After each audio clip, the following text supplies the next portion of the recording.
1-2 సందర్భాలలో ఉద్యోగాలకు ట్రై చేసి ఉంటారు, వర్కౌట్ అవ్వదు.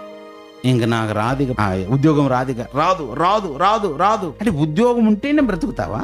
అవ్వమాదం ఏ ఉద్యోగం చేశారు బాబు? ఏ కంపెనీ? ఎంఎన్సీ కంపెనీలు చేశారా? అసలు కర్మాగారాలే లేనప్పుడు బ్రతికిన వాళ్ళు లేరనుకుంటున్నారు. అంతా ఉంటుందండి, నువ్వు ఎలాగైనా బ్రతుకుతావు. కానీ మన ఆలోచన అలా ఉండదు. ఎంతసేపు నాకు నెగిటివ్గా ఆలోచన వస్తుంది అని నువ్వు అంటున్నావంటే నువ్వు అవిశ్వాసిగా మారుతున్నావు అని అర్థం. నీలో తెలియని ఒక అవిశ్వాసం ఎక్కడో మూలన గూడు కట్టుకొని ఉంది అని అర్థం. నువ్వు దేవుణ్ణి ఆశ్రయించటంలో ఫెయిల్ అయిపోయావు అని అర్థం. ఆ పరలోకమందున్న దేవుణ్ణి 100% సంపూర్ణంగా నువ్వు ఇంకా నమ్మలేదని అర్థం.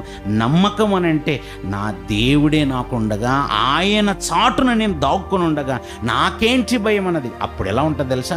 అలా ఎదను విరుచుకుని ధైర్యంగా దేవుని పనిలోకి వెళ్ళిపోతావు. ధైర్యంగా ఉంటావు. ఇక ధైర్యంగా అసలు ప్రాణం పెట్టడానికి కూడా ఏమనిపిస్తుంది తెలుసా? ఇంకా ధైర్యంగా ప్రాణం పెట్టాలనిపిస్తుంటుందండి.